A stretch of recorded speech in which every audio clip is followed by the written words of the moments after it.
Hello, what's going on, guys? Welcome back to my channel. So we've talked before about the journey from white belt to blue belt and all of these struggles that come along with it. So today I want to talk about the journey from blue belt all the way to purple belt. Now I know I have a lot of beginners on here. I know I have a lot of white belts watching my channel, but I think this video will still be good for you so that you can kind of get an idea of what to look forward to. Some of you might be blue belts, or maybe you're about to get your blue belt. So this video might be able to provide a little bit of insight on what you are going to experience over probably the next couple of years until you get your purple belt. The journey from blue belt to purple belt is, I think, a really great experience. It can also be a very challenging experience. Different challenges are at every belt, so the challenges that you're going to face at blue belt are going to be very different than the challenges that you faced at white belt. So let's first just chat a little bit about my blue belt journey, and then we'll get into some things that you might realize happen once you get your blue belt, some things that you might be feeling once you get your blue belt. So let's get into it. So I got my blue belt 1 year into training. I do feel like at the school that I started training at, I feel like their belt system and their ranking and the way that they did promotions was very structured. I got stripes every 3 months, I believe, at white belt. So it sort of just kind of worked out that exactly at that year mark, I had all of my stripes and I guess I was ready for my blue belt. I did have to take a blue belt test. There was a whole list of different movements and techniques,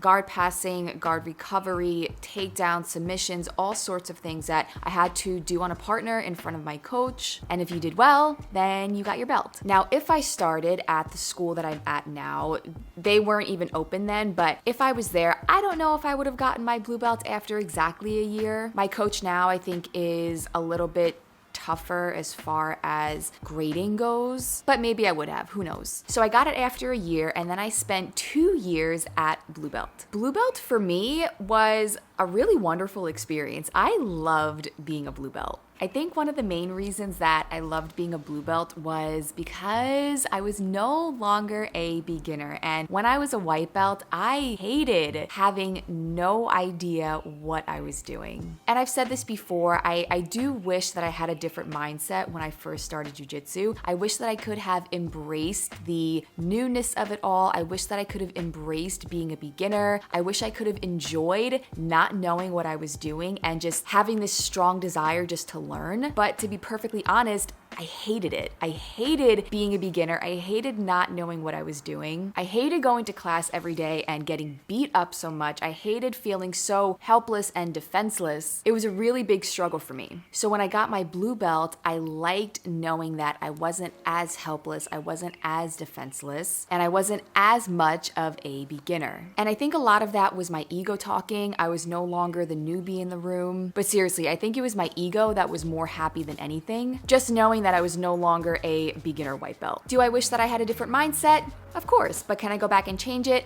No. I've learned a lot since then, and I've matured and grown in my jiu-jitsu, so that's all that really matters. So over the course of my 2 years at blue belt, I was still training all the time. I was still kind of in that mindset of never wanting to miss a class and feeling like I missed out on the whole world, having major FOMO if I missed a class. So I was training most days of the week. I was competing all the time. I tried to really not go longer than 2 or so months in between competitions. I started traveling more for competitions, and that adds a whole other level to competing. I think it really makes it a lot more fun. It makes it a lot more exciting. It makes it more challenging, more nerve-wracking. Over the course of those couple of years, a lot of the places that my husband and I got to see was because of jiu-jitsu. He was competing a lot. I was competing a lot. We were competing together. It was really, really fun to do that together, and a lot of our traveling was because of jiu-jitsu. Blue belt is when I also started to feel like things clicked a little bit more. Things started making a little bit more sense. At white belt, I was completely lost in the sauce. I had no idea what I was doing. So at blue belt, things started to sort of make a little bit more sense. I also started figuring out what I like to do. I remember towards the beginning of my blue belt stage, obviously my guard was getting passed all the time, right? I was terrible at everything. And I remember watching high-level matches and seeing people in competition have these like amazing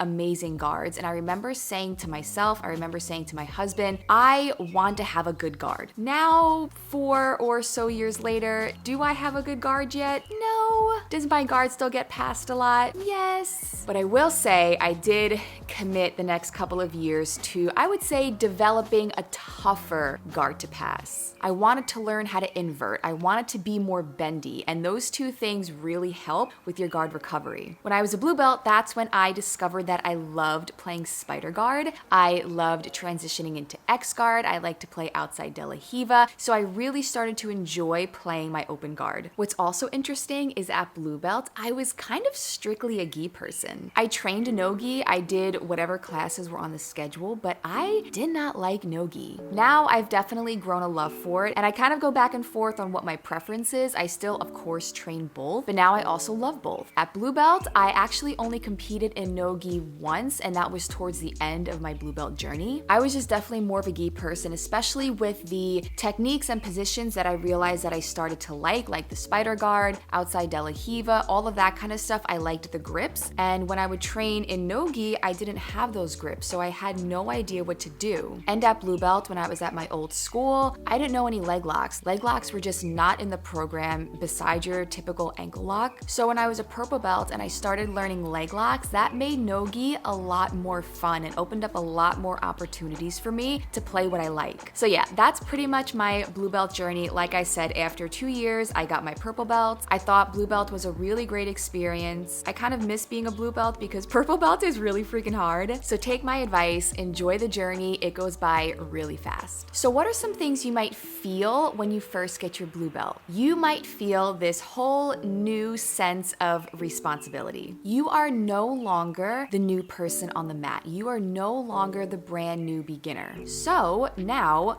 white belts, they're gonna look up to you, especially the brand new white belts that walk on the mat. They're gonna see a colored belt around your waist and they are automatically gonna look up to you. Now, what I wouldn't recommend is feeling overwhelmed by this new sense of responsibility. Remember, you're still a blue belt, you're still a baby. I mean, when I got my blue belt, I was only a year into training. That is not a long time at all. So don't overwhelm yourself with this new sense of responsibility because you're not an expert and you shouldn't have to feel like one. What you could use this new sense of responsibility for is if someone walks on the mat for the first time or they just started taking classes, help them feel welcome, help them feel comfortable. You were once there and not too long ago, so help them feel like they belong on the mat. What you don't have to feel so concerned with is being a pro. You don't have to feel like once you learn a new movement that you have to do it perfectly. You don't have to feel like you have to understand everything. Jiu-jitsu is a very long, never-ending journey, and as a blue belt, you are still very much at the beginning of it. So don't feel like you have to have this new responsibility of doing everything right and understanding everything, because getting your blue belt, it's not what it's about. As far as now having the responsibility of making new white belts feel welcome, I do think you also have a responsibility to take your training a little bit more seriously. There are things that you should know at blue belt. You should know your basics. You should know your basic defenses and positions and submissions. And those things you should work on getting really good at. But everything else, it will come with time. What are some things you might realize when you get your blue belt? You might realize that upper belts were going lighter on you when you were a white belt. If, for example, when you were a white belt and say you were rolling with a purple belt and you took their back or you got a submission, it wasn't because you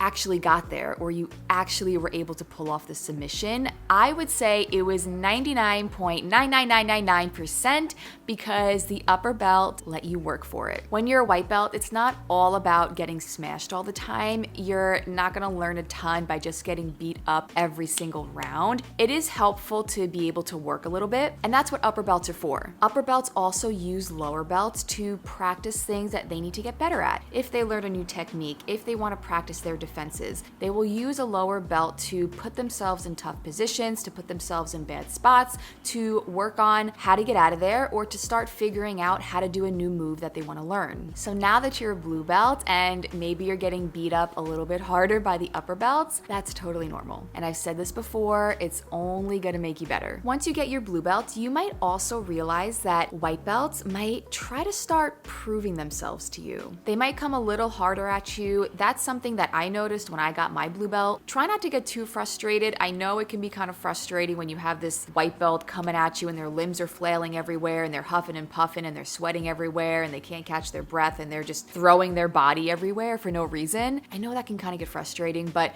try to use the skills that you've developed over the past year, 2 years, however long you've been a white belt. Try to use those skills that you have developed to handle that kind of situation the best that you can. And the last thing that you might realize when you get your blue belt is just how long the journey is. When you get your white belt, it's so exciting and there's this new thing that you're doing and you're working so hard to get your first stripe. And then when you get that first stripe, it's so gratifying and you feel so good about yourself and you just want to keep going and going and going until you get your first new belt so that you're no longer a white belt. And when you get that blue belt, you might stop and think like, holy moly, that took so much work. That took a year. That took a couple of years for me to get this new belt. And now I got to do that all over again to get the next one and probably even spend more time at this belt, work even harder, go through even more challenges to get the next belt. And then I got to do it again and again. And if you love jujitsu and if you choose to stay on the path to black belt, it's gonna take a long time, but it is worth it. And now that you've gotten this new belt and the more that you advanced along your jiu-jitsu journey, you're going to realize that it's not all about the stripes and it's not all about the belts. You're gonna realize that it's more about the experience and it's more about the skills that you're learning. It's more about the community and the friendships that you build. It's gonna be more about just how much better your life is with jiu-jitsu in it. And of course, stripes and new promotions and new belts, they feel good and they show your improvement and they kind of keep you excited to be along the journey. But what I'm saying is that when you start advancing a little bit more, I think you're gonna realize that those things, they just don't matter as much compared to when you're a white belt and all you're kind of really focusing on is getting that next stripe and everything you have to do in order to get that next stripe. I personally never experienced the blue belt blues. I really enjoyed being a blue belt and I understand that life happens and things get in the way and sometimes you have to take time off of training, but